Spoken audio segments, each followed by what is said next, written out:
नमस्कार, आपल्या सगळ्यांचं मनापासून स्वागत आहे आपल्या चॅनलमध्ये। आज आपण बनवणार आहोत एकदम थंडगार, क्रीमी आणि प्रत्येकाला आवडणारी मँगो मस्तानी।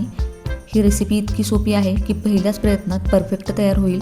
विशेष म्हणजे बाहेर मिळणाऱ्या मस्तानीसारखी चव तुम्ही अगदी घरच्या घरी मिळवू शकता। मग चला आजची रेसिपी सुरू करूया। सर्वप्रथम गोड आणि व्यवस्थित पिकलेल्या आंब्याचा गर काढून घेतला आहे। आंबा जितका गोड आणि रसाळ असेल तितकी मस्तानी जास्त चविष्ट लागते। आता मिक्सरच्या भांड्यात सर्वप्रथम आंब्याचा गर घ्यायचा आहे।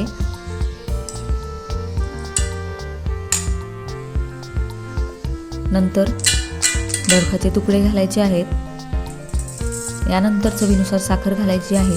आंबा जास्त गोड असेल तर साखर कमी घालू शकता। आता थंडगार दूध घातलं आहे। मस्तानी बनवताना शक्यतो थंड दूध वापरायचं, त्यामुळे चव आणखी छान लागते। यानंतर व्हॅनिला आईस्क्रीम घालायचं आहे। आईस्क्रीममुळे मस्तानी खूपच क्रीमी होते। आता त्यामध्ये थोडे काजू, बदाम आणि पिस्त्याचे तुकडे घालायचेत। ड्रायफ्रूट्समुळे चव तर वाढतेच, पण प्रत्येक घास अधिक रिच लागतो। शेवटी पुन्हा थोडासा आंब्याचा गर घालून हे सगळं मिश्रण अगदी स्मूथ होईपर्यंत ब्लेंड करून घ्यायचं आहे।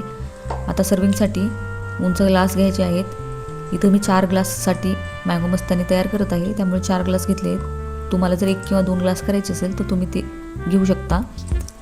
सर्वप्रथम ग्लासमध्ये थोडासा आंब्याचा गर घालायचा आहे। त्यावर तयार केलेला मँगो शेक घालायचा आहे।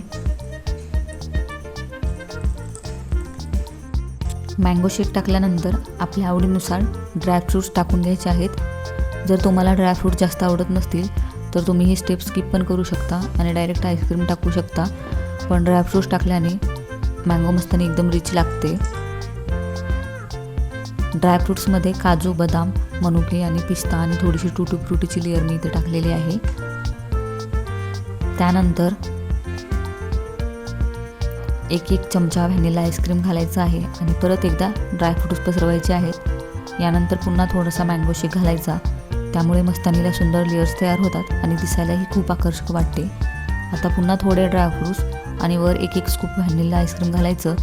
शेवटी पुन्हा थोडे ड्रायफ्रूट्स आणि काही आंब्याचे तुकडे घालून मस्तानी सजवायची आहे।